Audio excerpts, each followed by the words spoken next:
नमस्कार, popular superfast news में आपका स्वागत है। मैं हूं आपके साथ समीक्षा दादिश।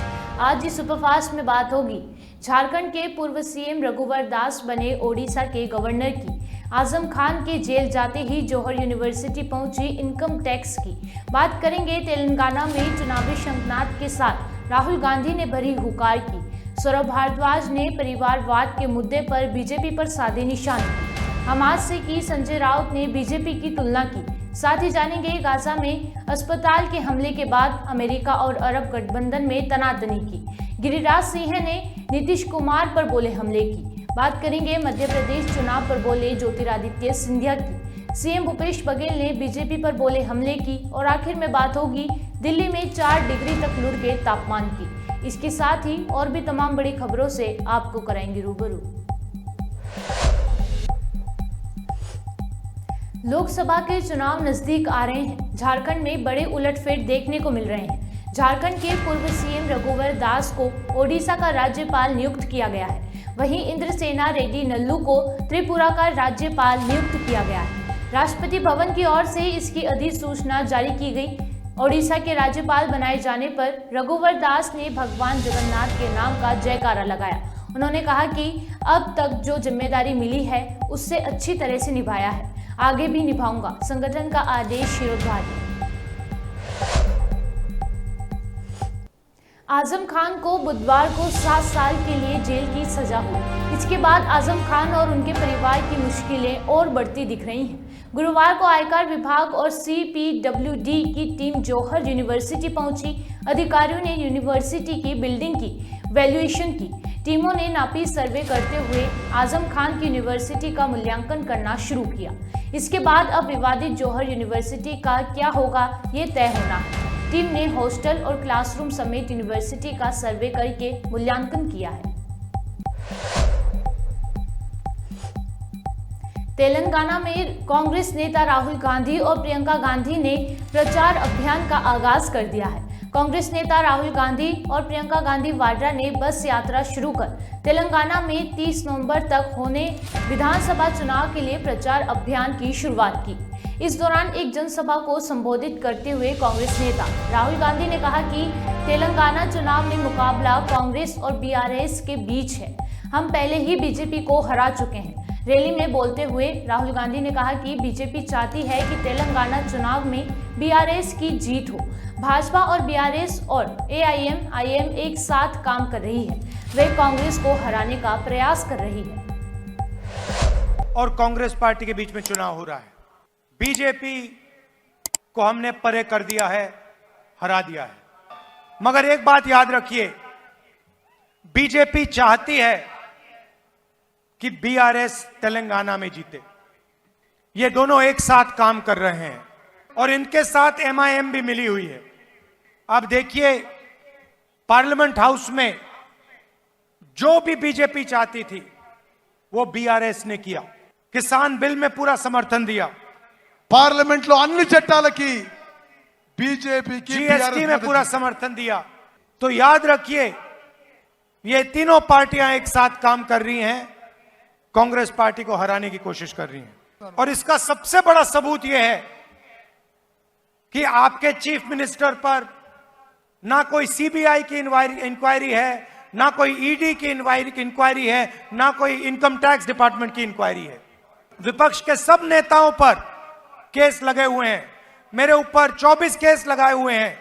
मेरा घर छीन लिया, मेरी लोकसभा की मेंबरशिप रद्द कर दी, मगर आपके चीफ मिनिस्टर पे कोई केस नहीं, कुछ नहीं। आप अगर BRS को वोट देंगे तो आपका वोट बीजेपी को वोट होगा। हमारी बीजेपी के साथ विचारधारा की लड़ाई है। आप देखिए, पूरे देश में बीजेपी कांग्रेस पार्टी पर आक्रमण करती है, हमारे नेताओं पर आक्रमण करती है, हमारे ऊपर केस डालती है, क्योंकि वो जानते हैं कि कांग्रेस पार्टी विचारधारा की पार्टी है और हम बीजेपी के साथ कभी कॉम्प्रोमाइज नहीं कर सकते हैं। और वो जानते हैं कि वो आपके चीफ मिनिस्टर को कंट्रोल कर सकते हैं। जब भी उनको किसी चीज की जरूरत होती है, थोड़ा सा टाइट कर देंगे, जो चाहिए मिल जाएगा। इसीलिए आप कांग्रेस पार्टी को पूरा समर्थन दीजिए। हमारी विचारधारा बीजेपी की विचारधारा के खिलाफ है। हम उनके साथ कभी कॉम्प्रोमाइज नहीं करेंगे, हम उनको हराएंगे।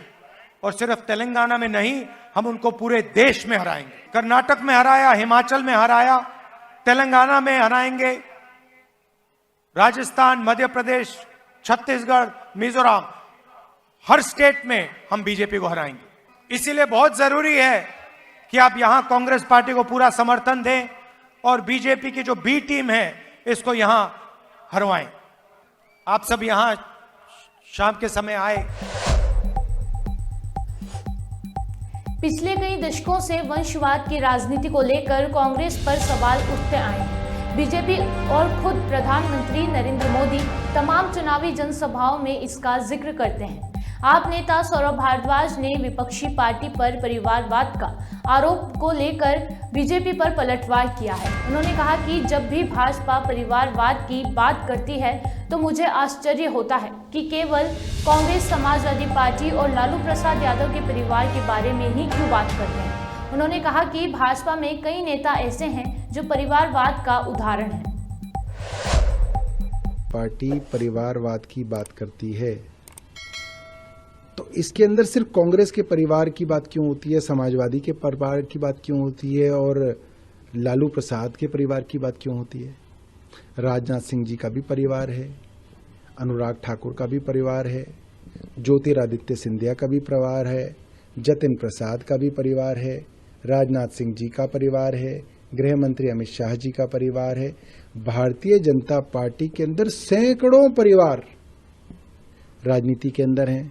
पहले पिता राजनीति में थे, अब पुत्र राजनीति के अंदर आ गए हैं। जाहिर सी बात है, भारतीय जनता पार्टी 30-40 साल पुरानी पार्टी है तो वहां पे आपको 2 जनरेशन्स दिखेंगी।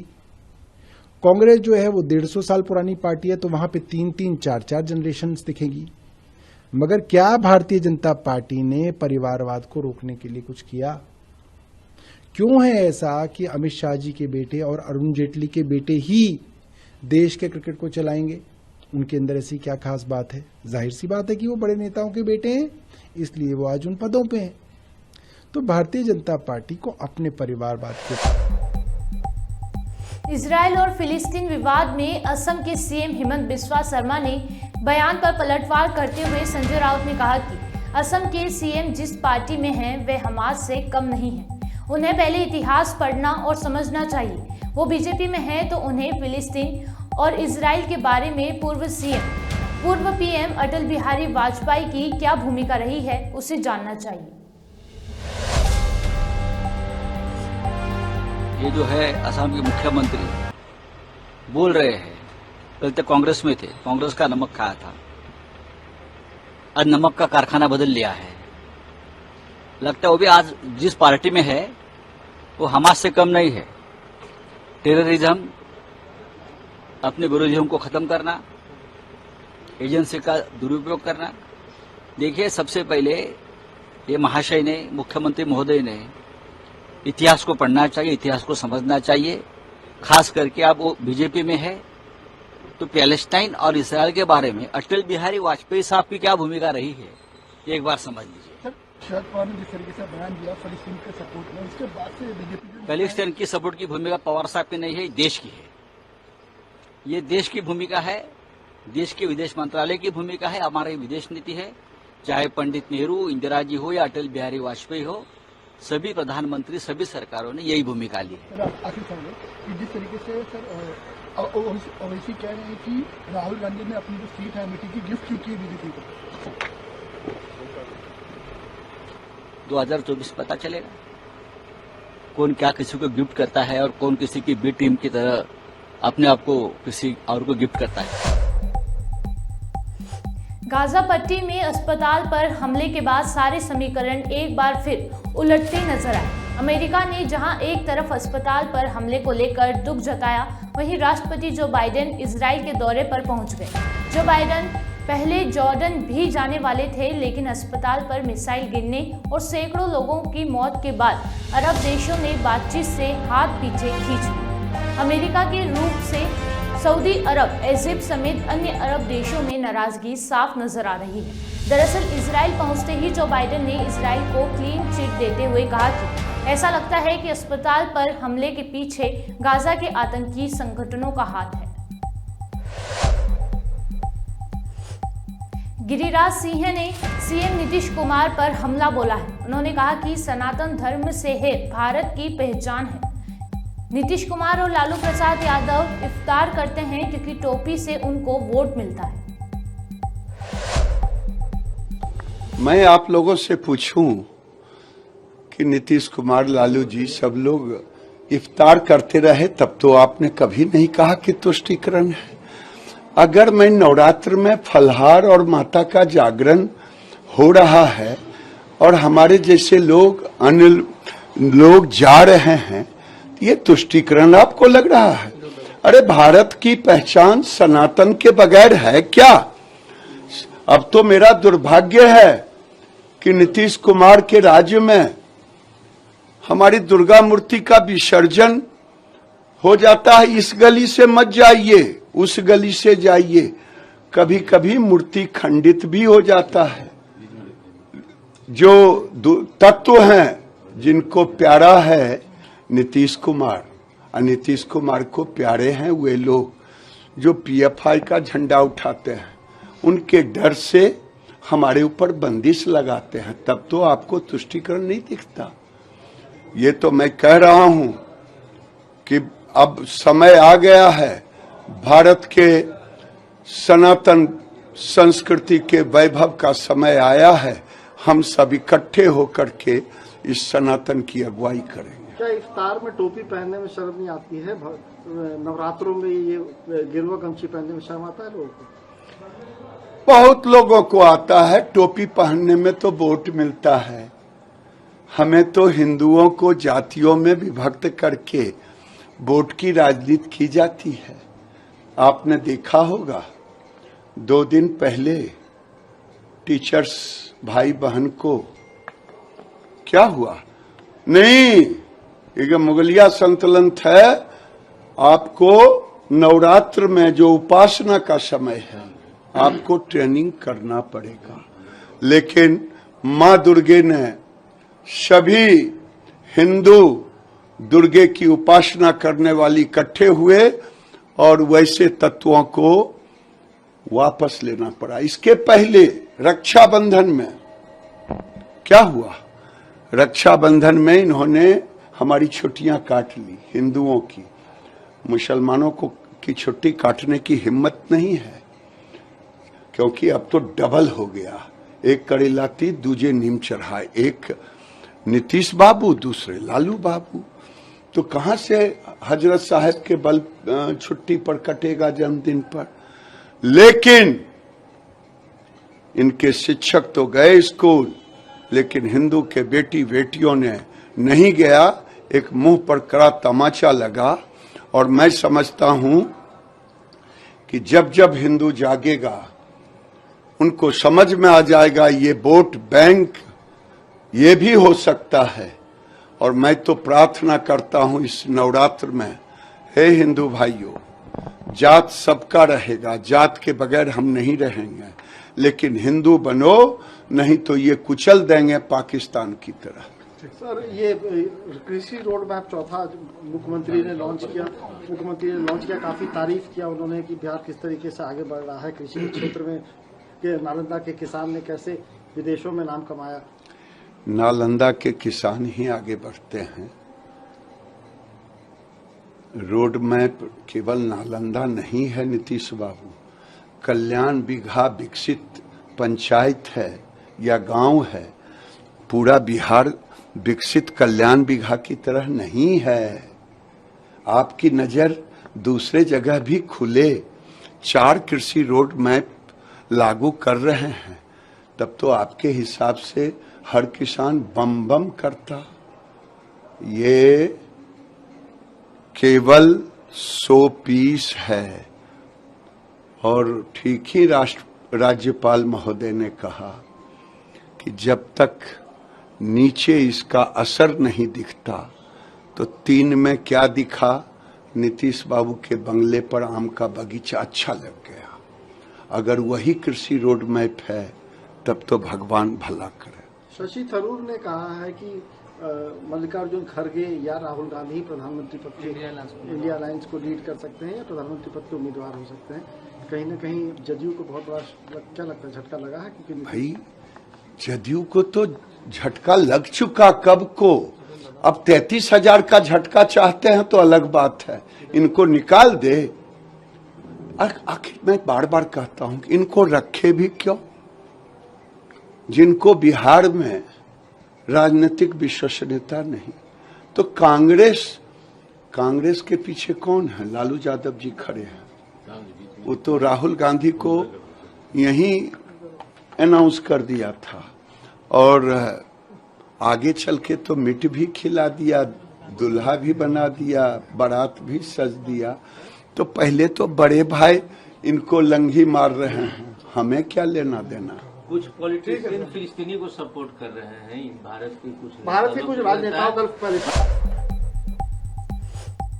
केंद्रीय मंत्री और बीजेपी नेता ज्योतिरादित्य सिंधिया ने कहा कि बीजेपी को अपनी असली पहचान पोलिंग बूथ सेनापति और उसके जमीनी स्तर के कार्यकर्ताओं से मिलती है। मध्य प्रदेश में विकास और प्रगति की एक श्रृंखला चल रही है। हमारे पोलिंग बूथ के सेनापतियों से भारतीय जनता पार्टी की असली पहचान हमारे जमीनी कार्यकर्ताओं से मिलकर मैं अपना सौभाग्य मानता हूं।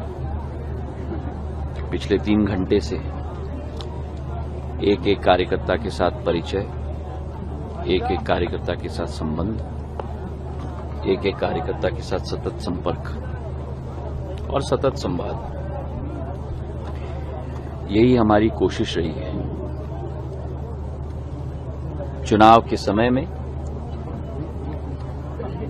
3 वर्षों में जो एक ऐतिहासिक कार्यकाल मुख्यमंत्री शिवराज सिंह जी के नेतृत्व में, प्रधानमंत्री नरेंद्र मोदी जी के नेतृत्व में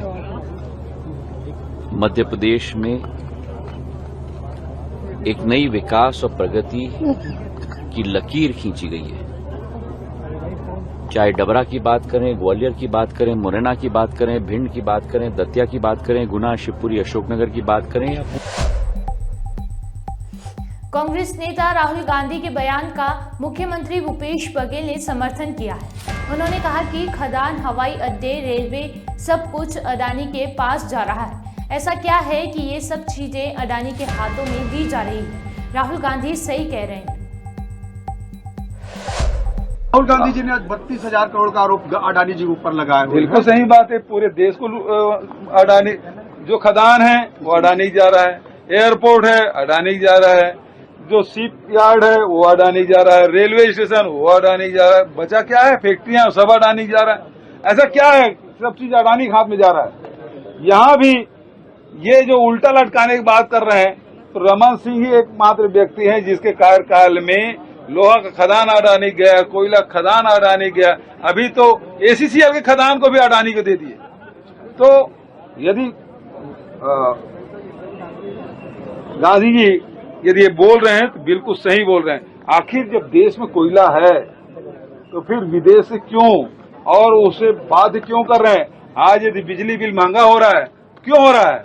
क्योंकि 4,000 का कोयला 12,000 और 15,000 रुपया टन में खरीद रहे हैं, तो 3 गुना ज्यादा होगा तो बढ़ेगा। और इसलिए हमने छत्तीसगढ़ में हमने कह दिया हम बाहर के विदेशी कोयला हम प्रयोग नहीं करेंगे, इसलिए यहाँ का नहीं बढ़ा। लेकिन एनटीपीसी जो भारत सरकार के उपक्रम है उसको बाध्य किया गया और उसके कारण से बिजली बिल आज महंगा हुआ है। तो ये अडानी के महंगा कोयला खरीदने के कारण से ही छत्तीसगढ़ में बिजली जो बढ़ी है।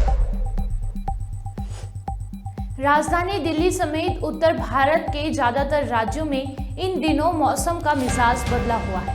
बुधवार को पहाड़ों पर हुई बर्फबारी का असर दिल्ली तक देखने को मिला। यही वजह रही कि बुधवार रात दिल्ली में लोग ठिठुरते नजर आए।